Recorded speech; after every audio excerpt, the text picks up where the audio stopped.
Existe um tipo de pessoa que percebe a mentira antes mesmo de ela terminar de ser dita. Não por técnica, não por estudo, mas por algo que aconteceu com ela muito antes. Algo que treinou o cérebro dela silenciosamente para nunca mais deixar passar. Essas pessoas não aprenderam a identificar falsidade em livros ou cursos de linguagem corporal. Elas aprenderam da forma mais cara possível, vivendo em ambientes onde a verdade era instável e onde acreditar sem filtrar podia custar caro. E o mais curioso é que, na maioria dos casos, elas nem sabem explicar direito como fazem isso. Simplesmente sabem. Sentem antes de racionalizar. Percebem antes de ter provas. E quase sempre estão certas. Mas o que quase ninguém percebe é que essa habilidade não aparece sozinha. Ela vem acompanhada de uma forma muito particular de se relacionar com o mundo. Uma forma que mistura atenção extrema, cansaço emocional e uma solidão silenciosa que pouca gente entende. É exatamente isso que a gente vai analisar nesse vídeo. Não apenas como essas pessoas percebem mentiras, mas de onde vem essa percepção, o que ela custa e o que ela revela sobre quem elas realmente são. E se em algum momento você sentir que esse conteúdo está descrevendo você ou alguém que você conhece bem, provavelmente não é coincidência.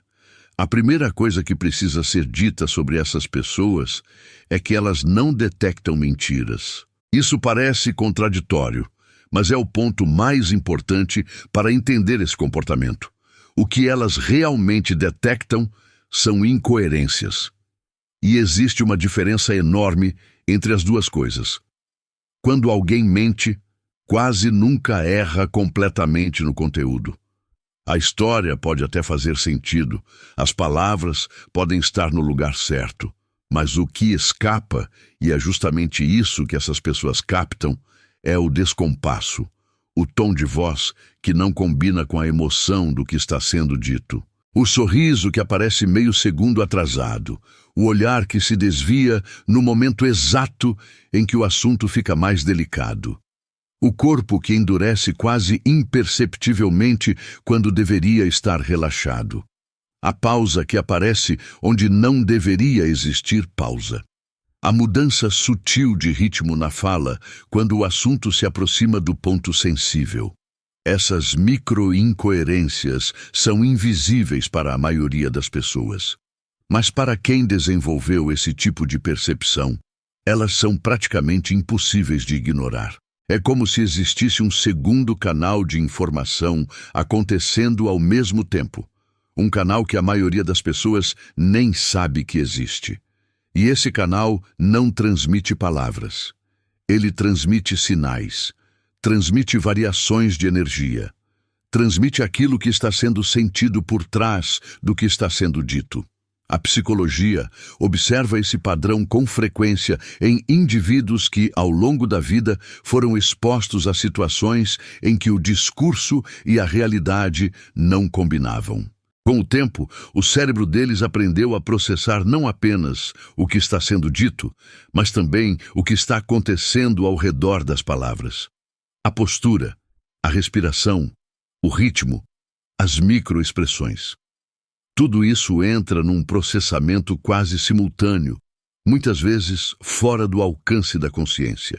E esse processamento é tão automático que muitas vezes a pessoa sente o desconforto antes mesmo de conseguir identificar conscientemente o que está errado. Ela sabe que algo não encaixa. Só não sabe ainda exatamente o quê. E esse é o detalhe que torna esse comportamento tão fascinante. A detecção acontece antes da compreensão. O corpo reage antes da mente entender. A sensação chega antes da análise. Mas a pergunta mais importante não é o que essas pessoas percebem. É porque o cérebro delas foi treinado para perceber isso. E a resposta quase nunca está onde a maioria imagina. Muita gente associa essa capacidade a algum tipo de talento natural, como se fosse um traço de personalidade que simplesmente nasce com a pessoa. como se algumas pessoas viessem ao mundo com um radar embutido e outras não. Mas a psicologia comportamental mostra algo diferente. Na maioria dos casos, essa sensibilidade à falsidade não nasce com ninguém. Ela é construída. E a construção quase sempre acontece em ambientes emocionalmente imprevisíveis. Lares onde o clima podia mudar sem aviso. Relações em que a pessoa dizia uma coisa e fazia outra. Figuras de referência que eram carinhosas num momento e hostis no seguinte, sem que nada aparente justificasse a mudança. Ambientes em que a criança precisava aprender rapidamente a diferença entre o que era dito e o que era verdade, porque confundir as duas coisas podia resultar em consequências reais. Nesses contextos, a criança ou o adolescente aprende, por necessidade, a ler o ambiente antes de agir. Aprende a observar antes de confiar. Aprende a identificar os sinais de que algo está prestes a mudar, porque essa leitura se torna uma questão de proteção, não de curiosidade, de sobrevivência emocional. Ela aprende, por exemplo, que o tom de voz da mãe quando diz "está tudo bem" pode significar exatamente o contrário. Que o silêncio do pai pode ser mais perigoso do que qualquer grito. Que um sorriso nem sempre é uma coisa boa. Que palavras nem sempre carregam o significado que deveriam carregar. O que acontece então é que essa vigilância se automatiza. Ela deixa de ser uma escolha e passa a ser um modo de funcionamento. A pessoa cresce, sai daquele ambiente, muda de vida, mas o radar continua ativo. E ele não distingue contexto.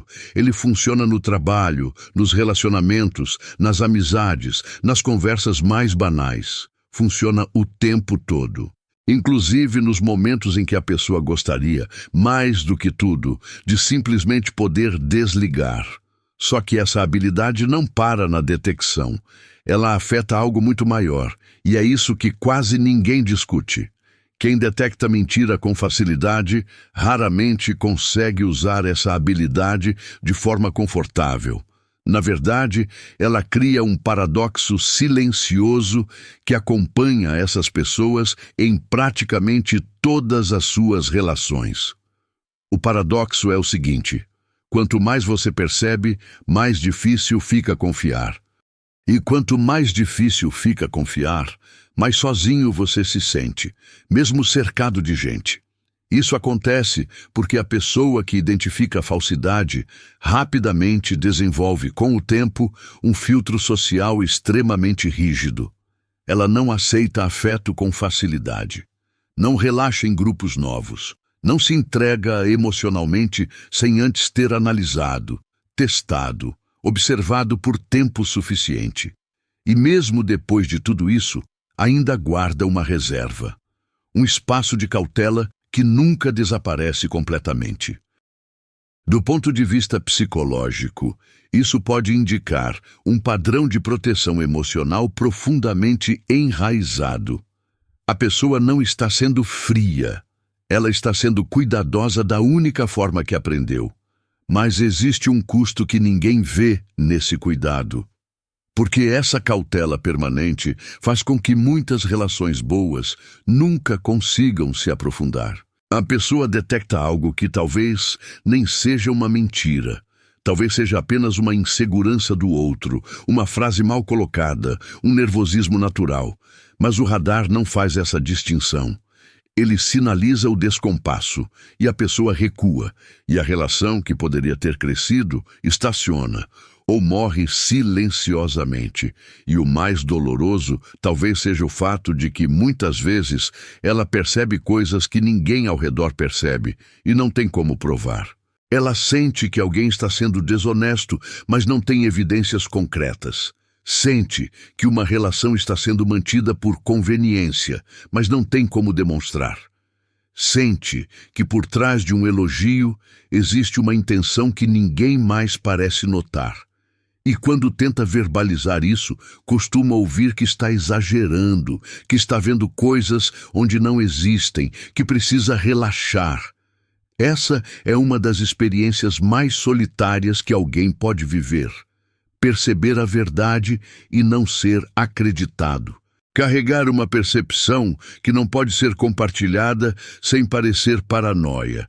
Quero saber se você já passou por algo assim, se já percebeu algo que ninguém mais parecia notar e depois descobriu que estava certo. Me conta nos comentários, porque esse é um padrão mais comum do que parece. E é aqui que esse comportamento fica mais interessante, porque ele não se limita ao ato de perceber mentiras. Ele se manifesta num conjunto de atitudes cotidianas que, à primeira vista, parecem apenas traços de personalidade. Mas quando analisados juntos, revelam uma lógica psicológica muito clara. Pessoas que detectam falsidade com rapidez costumam falar pouco em grupos novos, não por timidez, não por insegurança, por estratégia inconsciente. Elas estão observando, estão calibrando o ambiente, estão tentando entender quem é quem antes de se posicionar. Prestam atenção não apenas no que as pessoas dizem, mas em como elas dizem, no que dizem para uma pessoa e no que dizem para outra, na diferença entre o que falam em público e o que revelam em particular. Quando fazem perguntas, geralmente são perguntas específicas. Não perguntas genéricas para manter a conversa, mas perguntas que testam a consistência do que o outro está dizendo. E na maioria das vezes, fazem isso sem perceber que estão fazendo. É automático. É como respirar. E quando sentem falsidade, quando o radar dispara, o comportamento muda de forma quase imediata. A pessoa fica mais fria, mais distante, mais monossilábica, não porque está com raiva, não porque esteja julgando, mas porque se recolheu, porque ativou um modo de proteção que já conhece bem. É como se uma porta interna se fechasse. A pessoa continua ali fisicamente, mas emocionalmente já saiu. E talvez o detalhe mais revelador seja este. Essas pessoas quase nunca confrontam. Elas não dizem que perceberam a mentira, não acusam, não discutem, não pedem explicações. Elas simplesmente se afastam, reduzem o acesso, diminuem a proximidade, param de compartilhar coisas pessoais, param de iniciar conversa. E quem está do outro lado, muitas vezes, nem entende o que aconteceu. Só percebe que algo mudou, que a pessoa que antes era próxima agora se tornou educada, mas distante. Cortês, mas inacessível. Presente, mas inalcançável. E esse afastamento quase nunca é impulsivo. Ele é calculado, silencioso e definitivo.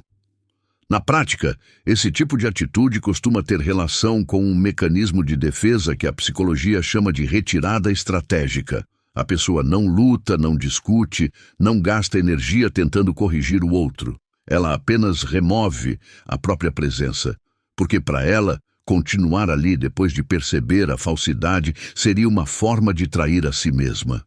E ela já foi traída vezes suficientes para saber o preço disso. Só que existe uma camada mais profunda nisso. Porque o modo como essas pessoas reagem não afeta apenas as relações em que detectam mentira. Ele afeta a forma como são vistas em todos os contextos sociais. E o rótulo que costumam receber quase nunca é justo. Pessoas que percebem demais incomodam. Não porque fazem algo errado, mas porque funcionam como espelhos involuntários. Quando alguém está sendo superficial, essa pessoa percebe. Quando alguém está forçando simpatia, essa pessoa nota.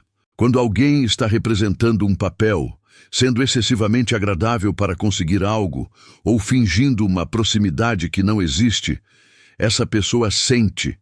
E mesmo que não diga nada, a presença dela, o silêncio dela, o olhar atento dela já causa um desconforto que a maioria das pessoas não sabe nomear. É como estar diante de alguém que vê além da superfície. E isso, para muita gente, é profundamente incômodo. Porque a maioria das interações sociais funciona justamente na superfície. Funciona no acordo tácito de que ninguém vai olhar fundo demais. E quando alguém quebra esse acordo, mesmo sem intenção, o grupo reage. E o que acontece quase sempre é que esse desconforto é devolvido na forma de rótulo. Você é muito desconfiado. Você complica as coisas. Você analisa demais. Você nunca está satisfeito. Você leva tudo a sério demais. Essas frases, repetidas ao longo da vida, vão moldando a autoimagem da pessoa de um jeito perigoso. Ela começa a acreditar que o problema é dela, que perceber demais é um defeito, que seria mais fácil e mais saudável simplesmente ignorar o que sente. E essa crença pode levar a algo que a psicologia chama de invalidação internalizada. A pessoa passa a desconfiar da própria percepção. Passa a se perguntar se está exagerando cada vez que sente algo. Passa a silenciar o próprio radar, não porque ele esteja errado, mas porque foi ensinada a acreditar que ele é um problema. Mas a verdade é que quem percebe mentiras com facilidade não tem a opção de não perceber. Não é uma escolha. É um modo de funcionamento que já está embutido. E tentar desligá-lo não resolve. Apenas cria uma desconexão interna entre o que a pessoa sente e o que se permite reconhecer. A dinâmica que se cria é sutil, mas poderosa. A pessoa que mais enxerga é frequentemente a mais incompreendida. E o lugar que ela ocupa nas relações, esse lugar de observadora silenciosa, de quem percebe tudo, mas diz pouco, é ao mesmo tempo o lugar mais lúcido e o mais solitário. Se esse tipo de análise faz sentido para você, se inscreve no canal, porque aqui a gente explora exatamente esse tipo de comportamento que quase ninguém discute abertamente. E aqui entra o custo que ninguém vê, porque manter esse radar ligado permanentemente não é apenas uma habilidade, é um gasto. Um gasto constante de energia emocional que, com o tempo, cobra um preço alto. Imagine viver num estado em que cada conversa, cada interação, cada troca social passa por um filtro automático de verificação. Não porque você queira, não porque desconfie de todo mundo por decisão própria, mas porque seu cérebro simplesmente faz isso antes de qualquer coisa. Antes de relaxar, ele analisa. Antes de confiar, ele compara. Antes de se envolver, ele testa. Essa é a realidade de quem desenvolveu hipervigilância emocional. E o desgaste não vem apenas da análise em si, vem da impossibilidade de desligar, vem das noites em que a pessoa revisa mentalmente uma conversa que teve durante o dia, tentando entender por que sentiu aquele desconforto que não consegue explicar. Vem dos momentos em que ela gostaria de simplesmente acreditar no que alguém disse, mas não consegue, porque alguma coisa não bateu. Vem da dificuldade de aceitar um elogio sem se perguntar o que a pessoa quer com aquilo. Vem da incapacidade de receber um presente sem analisar a intenção por trás. Vem de uma relação constante de suspeita que não é dirigida a ninguém específico. É dirigida ao mundo. É um estado, não uma decisão. E vem, talvez acima de tudo, de um desejo silencioso que poucas dessas pessoas admitem em voz alta. O desejo de poder ser ingênua, de poder confiar sem filtrar, de poder ouvir uma história e simplesmente aceitar, sem sentir a necessidade automática de verificar a consistência do que foi dito, de poder abraçar alguém sem antes tentar entender se o abraço é verdadeiro. Esse desejo não é fraqueza, é exaustão. É o cansaço de quem percebe demais e, por causa disso, carrega um peso emocional que a maioria das pessoas ao redor nem imagina que existe. É o preço invisível de uma habilidade que todos admiram de fora, mas que ninguém gostaria de carregar por dentro. E esse detalhe muda completamente a forma como esse comportamento deve ser entendido. Porque quando alguém diz que percebe mentiras facilmente, a maioria das pessoas imagina uma habilidade útil, quase invejável, como se fosse uma vantagem social, uma espécie de superpoder discreto. Mas a verdade é que esse comportamento raramente nasce de um lugar confortável. Ele nasce de experiências em que a verdade foi usada contra a pessoa, em que a confiança foi traída de formas que deixaram marcas profundas, em que acreditar sem verificar resultou em dor real, em que ser ingênuo não era apenas arriscado, era perigoso. A sensibilidade à mentira é, na maioria dos casos, diretamente proporcional à dor que a mentira já causou. E quando isso é compreendido, tudo muda. A pessoa que você achava fria demais, na verdade é cautelosa, porque já foi ferida de formas que nunca contou a ninguém. A pessoa que parecia desconfiada demais, na verdade aprendeu que nem todo sorriso é sincero. E aprendeu isso da pior forma possível. A pessoa que se afasta sem explicar, na verdade está se protegendo da única maneira que conhece. Não são pessoas difíceis. São pessoas que tiveram que desenvolver uma atenção extrema para sobreviver emocionalmente em contextos que não ofereciam segurança. E essa atenção virou parte de quem elas são. Virou, ao mesmo tempo, a maior proteção e a maior prisão. Porque protege de novas mentiras, sim, mas também impede a entrega, impede a leveza, impede aquele tipo de confiança simples, desarmada, que só existe quando o radar não está ligado. E o reframe mais importante talvez seja este. Essas pessoas não querem detectar mentiras, elas gostariam de não precisar, mas foram colocadas em situações onde não tinham escolha. E o que restou foi uma habilidade que funciona perfeitamente, mas que nunca deixa a pessoa descansar. A literatura psicológica costuma associar esse padrão a pessoas que, apesar de tudo, continuam buscando relações reais. Elas não desistiram de se conectar, apenas elevaram absurdamente o critério do que aceitam como verdade. Porque para elas, uma relação construída sobre falsidade não é relação, é repetição. E repetir é a única coisa que elas se recusam a fazer.